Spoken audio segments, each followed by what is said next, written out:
So where does this story begin, man? I mean, the first time I obviously heard of you was with Common Sense. That was the beginning. Yeah.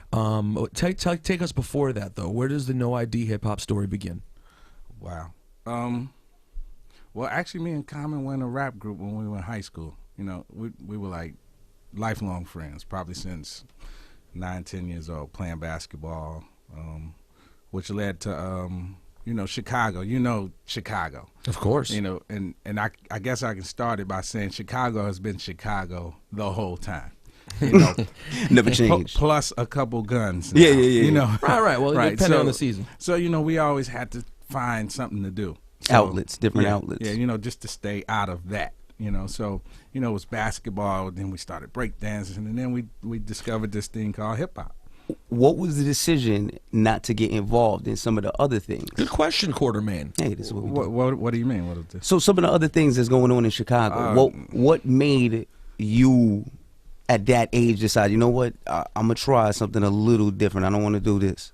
Well, I think we all knew, like, you grow up in the environments and you know what it is. And if you want, you have a choice. You're either gonna try and be the king of the jungle, or you're gonna try and figure out how to survive in the jungle, and that's to stay out of the shots, out of the. Because I think for a lot of young kids, it's important to realize that decision making comes in very early. Yeah, you're always there for the kids, Quarterman. Yeah. This is what knowledge is about. Grab a child, grab a kid by the hand. Yeah. So, and did it also feel like a more natural thing? Like, did you guys know that the street stuff just wasn't for you? Yeah, I mean, because it's a long history of that. There, it's not just because it's not in the news all the time. It's Chicago there. been a hot We know day. it. You grow up, you watch people die, you watch people get in trouble, go to jail. Friends going to jail, and as teenagers, and we had parents. I gotta put that there, and say that that counts. Oh yeah, and absolutely. Our parents, were making their way out of to better. So we had examples, and we just looked at each other and we knew, we were like, okay, I'm gonna rock with you. We could do better than some of the things we see. So what was the earliest foray into music for you guys? What did you guys start doing? Like, how did you start messing around with music? House music was the thing there. Of course, popping. Exactly. So, I had a cousin, he DJ'd. I started trying to DJ, but I was DJing what people wanted to hear, house music. And then, Common brings this Run DMC album to school one day, and it's like, breakdancing. And I was like, okay, is that what we're doing? Let's breakdance. All right, cool. And then we battled the neighborhood crews, which was our way of getting away from the gang thing, at a younger age, to get the linoleum, cardboard, whatever, do whatever. But it was all like the way we kind of got into it. And then, we would get the New York mixtapes. They would come in. The culture, the whole culture, and, that's when it became like, something to study and figure out, how to get involved. So we just turned into a rap group, not really thinking it's gonna work. And to be honest, I went away to college. I was like, hey man, I'm not tall enough to play basketball. It's a shame. NBA. It's a shame. Yeah.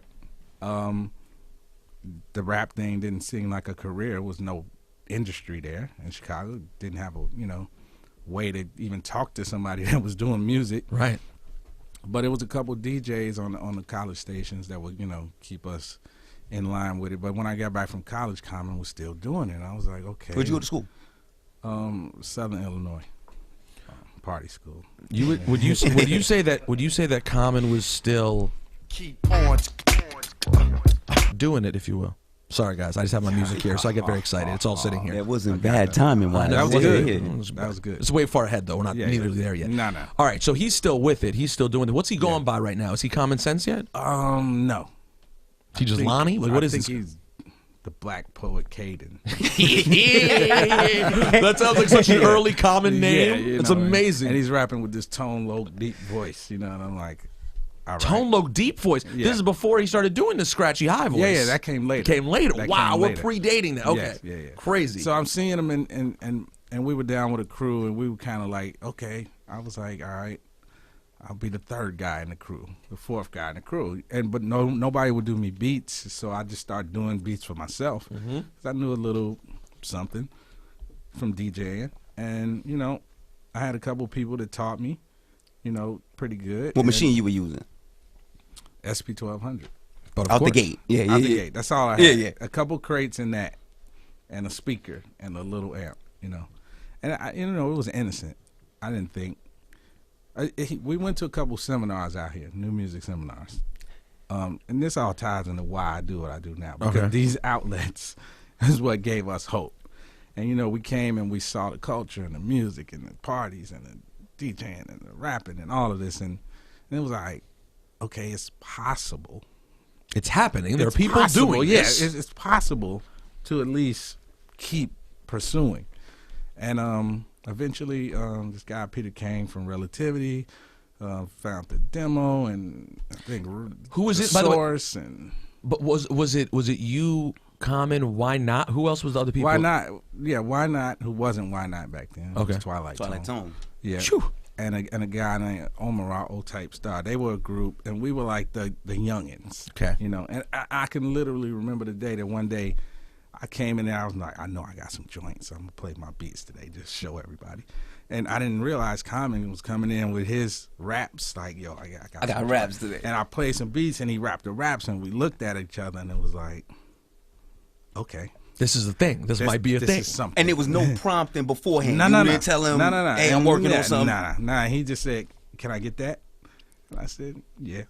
Which is the ultimate compliment, especially when you're coming up, you know? Yeah. It's like, you don't think it, because you know, back then, I always say this, back then you didn't think about producing for people.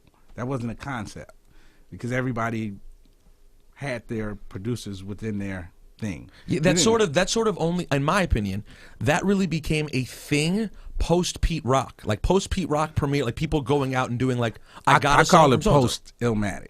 Oh, well, that's a great example. Which is that funny. was like, okay, you can do this on an album, right? With multiple people, right? Which of course includes Pete and Premier. Like, you go get Pete, go get Premier, go get Q-Tip. Yeah, before that it was a remix. Right. Remix, exactly. Good point. That's a good point. And crews had their own individual sound, so you're just going out trying to find your guy. Yeah, you didn't try and get on the Tribe Called Quest album. Right. They had their own sound. What are you going to do with that? Why? That sounds so foreign. And it's so funny. And then even when you look back at it, even with Pete finding the beat for Jazz, it wasn't like it was produced by Pete Rock. It was still, you just fed into the Tribe way of doing it. It was a Tribe record. Yeah. All right. So how was your stuff this early? Like, does it resemble what we ended up getting on Can I Borrow a Dollar? Yeah. That's what it was. Literally. It was those beats, stuff. Except he would take the jazzy things. Like I probably had a couple hardcore things that he probably wasn't thinking about, because it was a jazzy era. It was a jazzy era. It was a jazzy What era. year are we talking right now? 90, 91. 90, 91, huh? I don't know. Because the album ends up dropping in 92, correct? Yeah. And this is the first thing I ever heard from Common, of course. Just calm down. For Christ's sake, let's just take it easy. Take it easy. Word incognito and taking it easy. Take it easy, take it easy. Yo, what an intro you put on this song, by the way. Yeah, man, brothers out here saying you should come on a gangster tip. Oh, that's you? No, It's not you? Nah, that's Tone. Oh, that's Tone? Be yourself and just take it easy, you know what I'm saying? Easy like Sunday morning. I can get just simply nervous jump when I'm yawning. Coming with the, oh, excuse me, Elizabeth. This is a big one. I mean a doozy. How's up? There are probably youngins listening to our show right now like, that's not Common. Yo, that was amazing when I first heard that. Me too. I was like instantly. I actually love that Common so much that like I resisted the second album for a while. Like I was very into this album. Wow. I was a little slow. Strong. Like everyone told me how great Resurrection was. I was like, I'm gonna get to that. It's cool. But that Common Sense. I was still rocking on that. I tell you, from a New York perspective, I never heard that song on the radio. At that time, you know, the first time that was introduced was as a video. It was the video, 100% the video. Yeah. So I remember just seeing it and being like, these guys are clearly not from New York, but you couldn't really tell. Right. You know, it just seemed different. But those drums, undeniable. You know, from do you still from the like gate. that record when you hear it? You know, it's tough. Well, what do you hear that you don't like? What don't you like? I mean, about you know it? what you would have done. You know, everything I do, I look back and I say, I would have. You know, it's just self-critical nature. So the relativity things comes together. It becomes a real thing. Yeah. You sign a deal. How you guys get some money? Like you get some nice money in your pocket? Nothing. I mean, The advance was nothing to Nah, be excited about. The whole deal was probably like $70,000-$80,000. for everything you had to do. Yeah, And that included money you had to spend. A few of us. Yeah, Right. no, To split and we to spend. did the album twice Why'd you do the album twice? because here's the crazy thing. I used to do beats and put them on his answer machine, and he would write the songs, right? So we never would hear the songs until they were done, and we would go in and do them in like 1-2 days, all of the songs. So the first time we did it, we didn't take into account samples and things like that, and little tweaks we had to figure out as far as just finishing a real record, not a demo. So we did it one time, and then we ran into those issues, and then we were like, okay, we're gonna do it again and kind of get it right. But it was crazy. We were going like 3-4 days and do all of that without ever hearing it put together. Just going on faith. Yeah, and sometimes I had to do the beats because that sample didn't have a lot of time. I would have to have the music on one disc, the drums on another. So it was pure imagination of what it was really gonna end up like. So that was but that's that training. Yeah, no, and you must end up at that point like almost wasting studio time too, because when you get in, you then have to do all this stuff that you haven't been able to get much practice doing. Yeah, but think about it nowadays. People really waste studio time. Well, yeah, they just post. they just sit there and smoke. I know. Drink, It's so talk. funny. There's no pre-writing. There's no Yeah. pre-production. I do a show for Complex at Chung King Studios, and the owner of Chung King the other day came up to me and he said he was talking about how artists these days. He was like, when they get here, the first thing they do for like 2 hours is just like unpack weed and like set up and blah blah blah. And he was like, it's crazy. Like they're not. He was like, and then at the end of the day, they end up calling their manager will call back and be like, hey, when you come back in there, everything sounds like shit. Yeah. And he's like, yeah, I know, I heard it. It sounded like shit last night. No one was paying attention to what they do at the studio. Yeah. So like that first album, I got $1,600. Hey, there you go. 1,600 smackaroos. Yeah, not too bad. Hey, some money in your pocket. Yeah. Did you do every song? Nah, about 8. But it was like me and Tone were like a production crew then. So you were involved? Were you involved on everything? Did you have? So who'd the outside stuff come from? I don't remember. It was just me. So it was just y'all, the whole thing. Yeah. What was the science behind the names? Because it was both backwards, right? That was later. See. Because I feel like it would say, why not? No. So one day we're out on the road and Tone is like, hey, I got something. You should be No ID. That's your name backwards. And I'm just talking and I'm like, yeah, and you should be Why Not? And he goes, oh. So we literally, and that was it. That was it. We just switched right there. This is now we're in 98. This is he with Badu yet or no? Right pre that? Right pre that. Right. Pre that. I'm trying to think of what. Hold on. This is the album after. He does the record with De La. He does some things. He's out there. He's in the videos, and I'm like, okay. And everybody in Chicago's like, you really left Chicago? You really left us? And, so now he's getting that flack. Everybody that was supposed to get put on is looking at each other now. And Kanye, it all sounds rocky right now. Sean Lett is looking, and everybody's like, yo, did he just bounce on everybody? And that's how it felt. Yeah. And at this point, are you aware fully of Kanye's potential, or is he still just a kid learning and it's hopeful?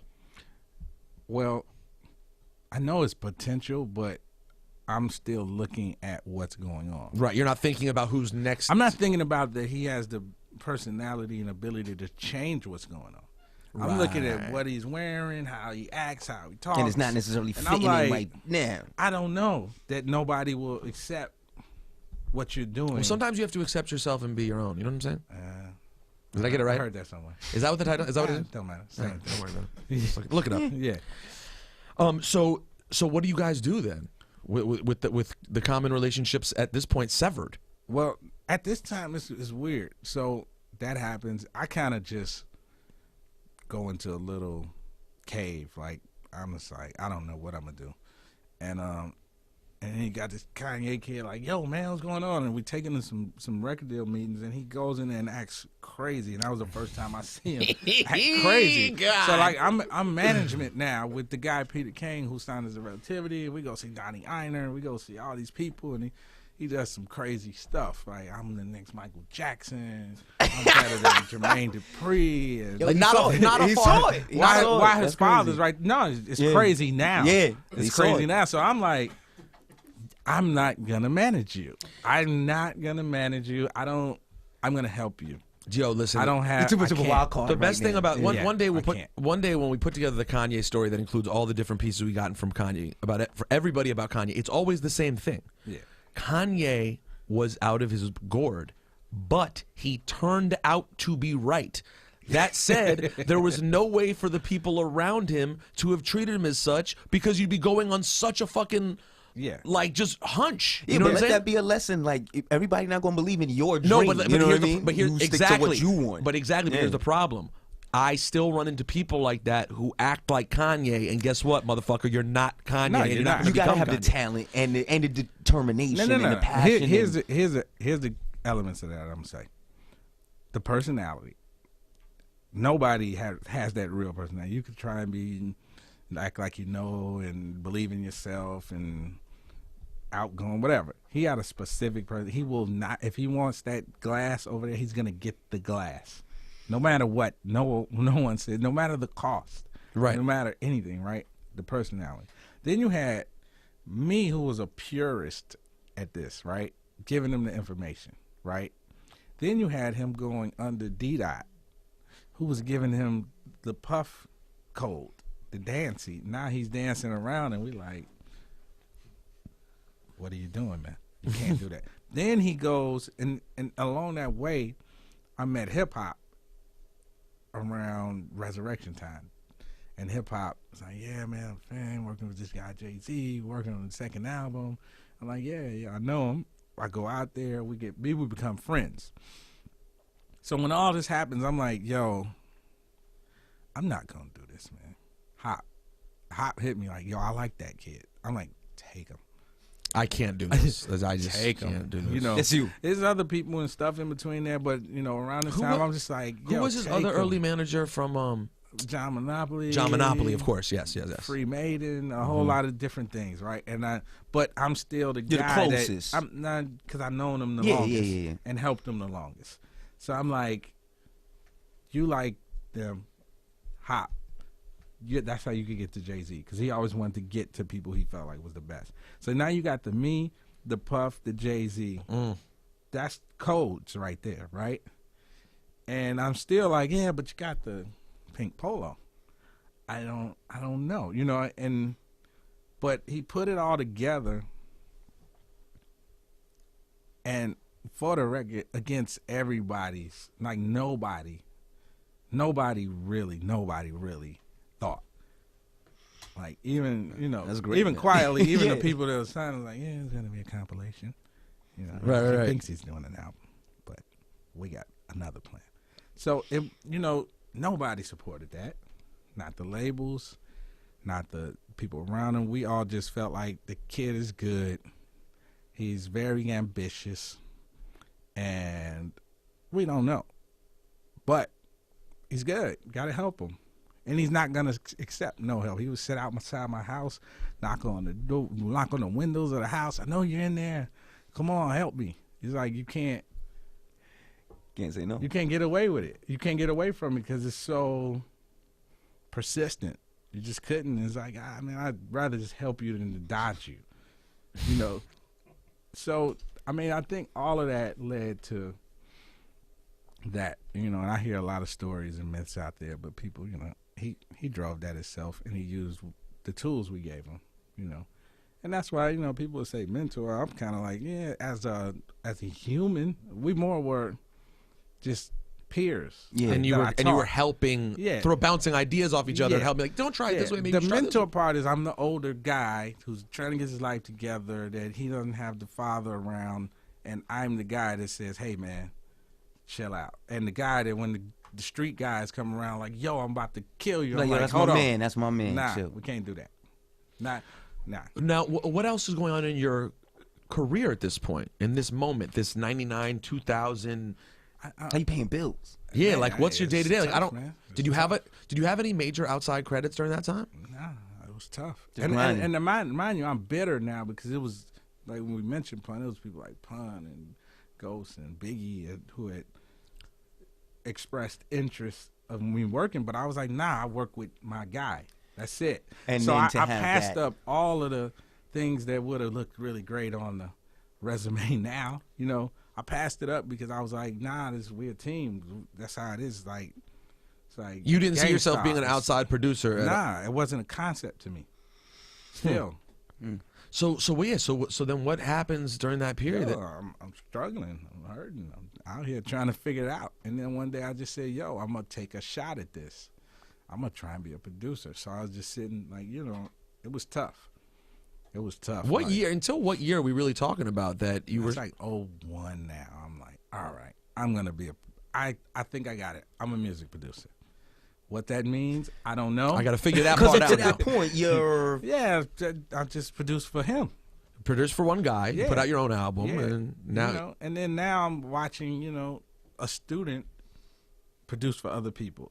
So I'm like, I'm a little too, you know, it was funny because Hop and G came to me like, yo, we want to sign you, Rock the World, Rock Nation. And I'm looking at the contracts like, nah, I did a lot already. You can't, nah, I'm not going back there, right? And me and Bink, matter of fact, were like, nah.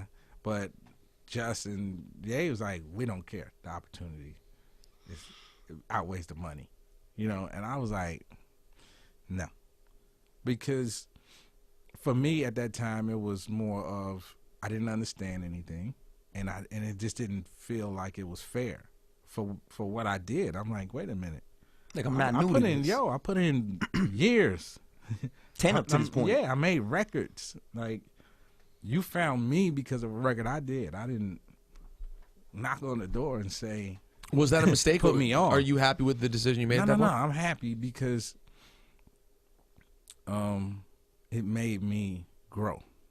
Like, it made me have to grow as a human being, number one. You know, it's easy to get put on. It made me have to grow as a producer. It made me mature. It made me go through the hard times that I needed to be still around now and to be an executive now. And, you know, because you get a lot when you're young and you can't grow up properly when you don't go through hard times. You just can't. Like, you got people who are just grown children because they skip the hard times. So I'm happy I did it because it helped me put life in perspective. And then what ended up being your real jump back into the game? What was my real jump back in? I don't know, because I did a couple things here and there. And I had a couple Lucy's, Beanie Siegel, Jay-Z, this and that. And I mean, why you just didn't skip over that K Fox? K record? Fox, yeah, no, the Lucy's, that didn't That come was one out of them? though. Oh, it didn't? It was promo only? No, we did the album. The album never came out. Just the singles? What about Infamous Syndicate? That album came out. That but that was earlier. That was 97. earlier. Yeah, that's That earlier. was 97. That was Relativity, right? Yeah, and I still only probably did 1 or 2 records on there. That was more of me trying to turn into the mogul mind at that point. Yo, I'm so deep sometimes I surprise myself.